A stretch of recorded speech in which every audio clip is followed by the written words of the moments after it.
আসসালামু আলাইকুম প্রিয় শুভাকাঙ্ক্ষীগণ, যারা আমার এই পেজে জড়িত এবং আমার সাথে আমার কার্যক্রমে সহযোগিতা দান ভালোবাসা দিয়ে আমাকে সবসময় সাপোর্ট করে আসছেন, সকলের কাছে কৃতজ্ঞতা জানাই। এখন বর্তমান পরিস্থিতিতে আমরা একটা দুঃসময়ের মধ্যে দিয়ে যাচ্ছি এবং বর্তমানে বিভিন্ন ঝামেলার মধ্যে এবং আমার নামে কিছু এলিগেশন আনা হয়েছে, যেগুলি সম্পূর্ণ ভিত্তিহীন মিথ্যা তথ্য।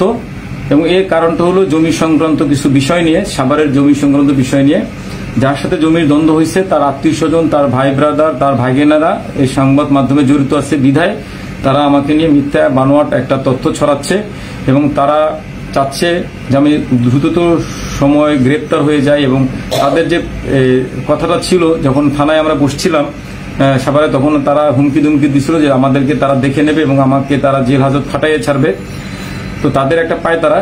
তো আমি সকলকে অনুরোধ করবো আপনারা একটু ধৈর্য ধরে অপেক্ষা করেন। আমার এখানে প্রশাসনিক দপ্তরের লোকজন গতকাল থেকে আসা শুরু করছে, সবাই তদন্ত করতেছে। তদন্ত প্রতিবেদন কি আসে, কিডনি বা অঙ্গ প্রত্যঙ্গ বিক্রির যে বিষয়টা আছে, অর্থনৈতিক দুর্নীতির যে বিষয়গুলো আছে, সেগুলি তদন্ত হোক। তদন্ত হওয়ার পরে আপনারা যে সকল শাস্তি দিবেন সেগুলি আমি মাথা পেতে নেব। আমি আপনাদেরকে বলতে চাই, আমি বর্তমানে চাইল্ড লাইন উল্লেখকারে কল্যাণপুরে আছি। আমি কখনো কোথাও পালাইও যাই নাই। আমি গতকাল থেকে গত পরশু থেকে বিভিন্ন সংবাদ মাধ্যম, সংবাদকর্মী বা প্রশাসনের দপ্তরে যারা আসতেছে সকলকে সহযোগিতা করতেছি। তারা যে তথ্যই চাচ্ছে সেই তথ্যই তাদেরকে দিচ্ছি।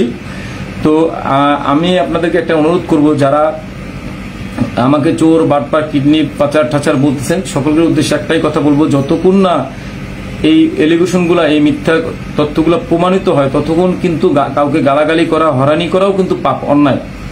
আপনারা সামান্য একটা নিউজের ভিত্তিতে গালাগালি করতেছেন, খারাপ কথা বলতেছেন, হয়রানি করতেছেন, বিভিন্নভাবে ফোন দিয়ে হয়রানি করতেছেন, এগুলিও অন্যায়। এগুলিও বিভিন্ন ধর্মীয় মতামতে আছে, ধর্মীয় ধর্মগ্রন্থেও আছে যে যতক্ষণ না সে নির্দোষ দোষী সাব্যস্ত হয় ততক্ষণ তাকে দোষী বলা যাবে না।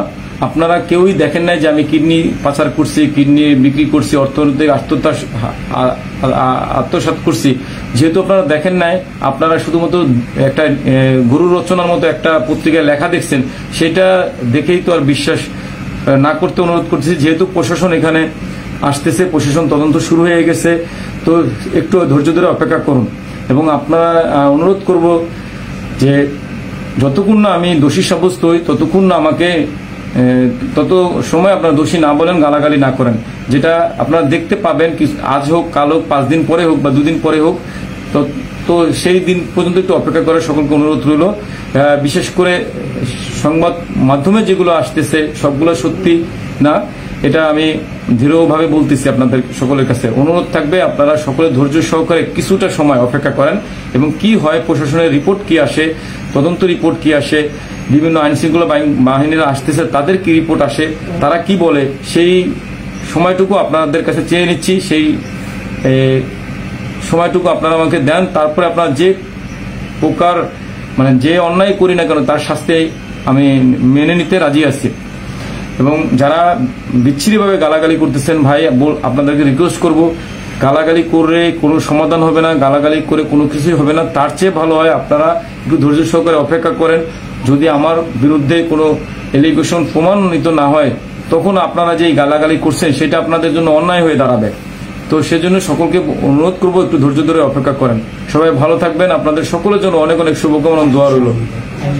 এবং একই সাথে বাংলাদেশের সকল প্রশাসনিক কর্মকর্তাদের অনুরোধ করতেছি, আপনারা সরাসরি এসে খুব ভালোভাবে যাচাই বাছাই করেন আমি যে দোষী বা নির্দোষ সেটা প্রমাণ হোক, যেন দ্রুততার সাথে এই সমস্যার সমাধান হয়ে যায়। একই সাথে আমি যেন খুব শীঘ্রই আমার অজ্ঞাত বাবা মাদের নিয়ে আবার পূর্বের ন্যায় ভালো থাকার চেষ্টা করতে পারি এবং রাস্তায় হাজারো লক্ষ মানুষ পড়ে আছে, তাদেরকে সেবাদান করতে পারি।